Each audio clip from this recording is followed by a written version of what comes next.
Élu, ce message t'atteint pour une raison précise, mais pas celle que tu imagines. Derrière tes pensées quotidiennes et tes schémas répétitifs, une force ancienne t'observe, attendant le moment parfait pour se révéler. Tu as être l'impression que ta vie tourne en boucle, que malgré tes prières ferventes, tes connaissances ou ton optimisme, quelque chose te retient.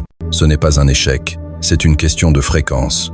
La plupart ne réalisent pas qu'ils sont bloqués, non par faiblesse, mais parce que leur vibration n'est pas alignée avec leurs aspirations. Voici la vérité. L'univers ne répond pas à l'effort, mais à l'énergie. De la sagesse antique de Thoth au code divin des élus de Dieu, un champ vibratoire façonne silencieusement ton existence.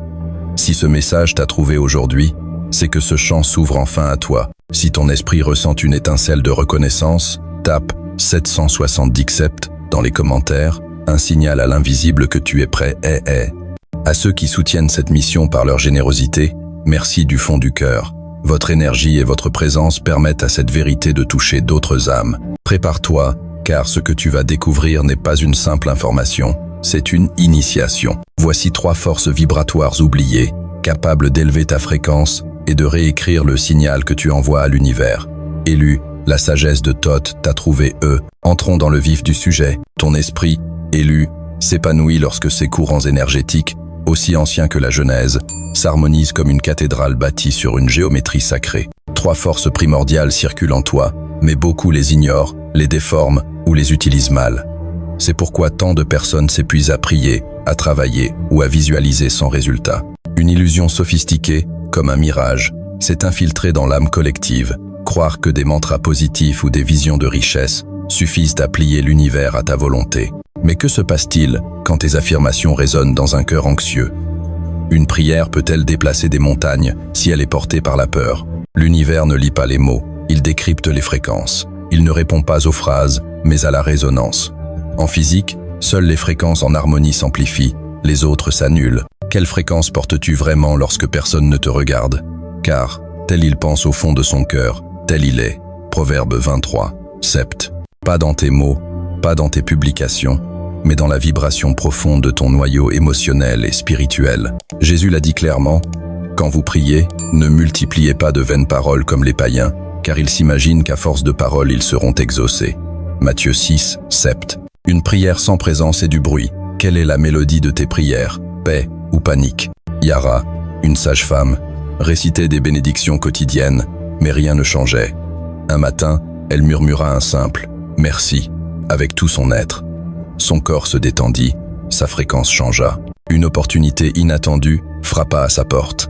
À l'inverse, Marcus, un orateur motivant, proclamait l'abondance, mais vibrait l'insécurité. Son empire s'effondra sous les procès et l'anxiété. Le champ énergétique ne peut être trompé. Que détecte-t-il en toi aujourd'hui? La première force est l'amour, mais pas celui des films, qui s'accrochent ou négocient. Cet amour-là est de la peur déguisée. Le véritable amour, agapé, est une matrice divine, liant galaxies et atomes. Dieu est amour, et celui qui demeure dans l'amour demeure en Dieu. 1 Jean 4, 16. Ce n'est pas une émotion, c'est une structure vibratoire. Quand tu incarnes cet amour, tu ne cherches pas, tu magnétises. As-tu remarqué comment certaines personnes transforment l'atmosphère d'une pièce?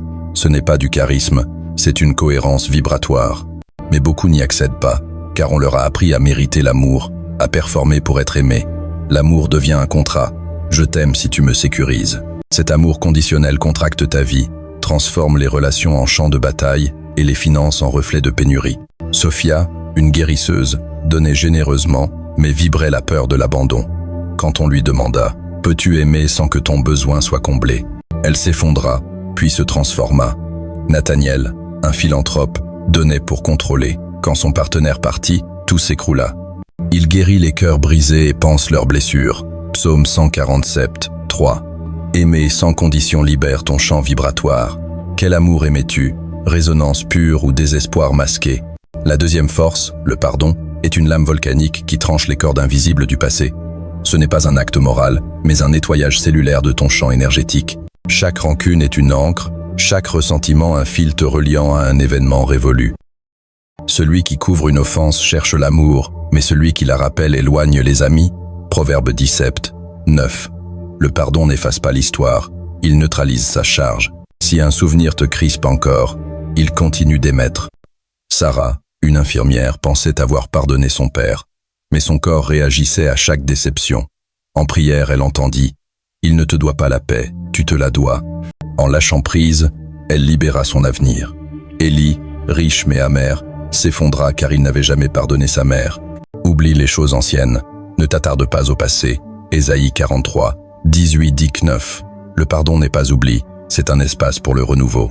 Quel passé dictes-tu encore à ta fréquence?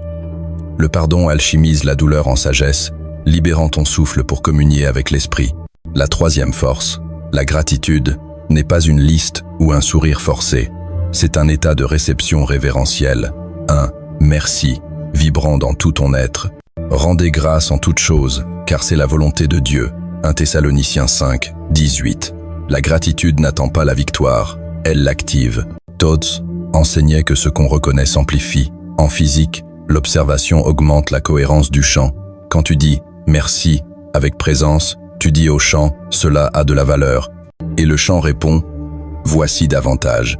David, ancien toxicomane, changea lorsqu'il remercia pour son souffle, son fond du gouffre. Léona, entrepreneuse, s'épuisa à chasser sans gratitude. Entrez dans ses portes avec des actions de grâce. Psaume 104. La gratitude n'est pas une décoration, c'est une porte. Elle transforme l'attente en culte, l'inconnu en sanctuaire. Quelle bénédiction repousses-tu en te concentrant sur ce qui manque? Quand tu honores ce qui est, ton champ s'ouvre et la multiplication commence. Amour, pardon et gratitude forment un trépied sacré. Séparément, ils vacillent. L'amour sans pardon devient attachement. Le pardon sans gratitude durcit le cœur. La gratitude sans amour devient performative. Ensemble, ils créent une cohérence vibratoire. Une corde à 3 brins ne se rompt pas facilement. Ecclésiaste 4, 12. Quand ces forces s'entrelacent, ton chant s'aligne sur la géométrie divine. Ce qui ne vibre pas avec toi s'efface, non par rejet, mais par friction vibratoire. Sienna, une sculptrice, connut une clarté spirituelle, mais son ego résista, provoquant fatigue et doute. Arrêtez, et sachez que je suis Dieu. Psaume 46, 10. Victor, un PDG, s'effondra en s'accrochant au contrôle. Celui qui veut sauver sa vie la perdra. Luc 17, 33. Le lâcher-prise est une stratégie divine. Quand tu vis ces forces, ton énergie devient un portail, reformulant les pièces, redirigeant les opportunités. Tu ne cherches plus la lumière, tu la portes. Élu, ces forces, amour libérateur, pardon libérant, gratitude transformatrice, sont codées dans ton destin. Elles ne changent pas seulement ton humeur, elles réécrivent ta réalité. Rejoins ma chaîne YouTube pour plus de révélations et d'activation divine. Aime, partage, commente. 770 accepte pour t'aligner sur l'achèvement divin et abonne-toi pour ne pas manquer ce que le ciel libère ensuite. Ta présence et ton soutien comptent énormément. Que ton chemin soit éclairé par la sagesse divine, que ta fréquence attire la paix et le dessein. Tu es choisi, homme pour ce moment. Reste aligné, activé, béni.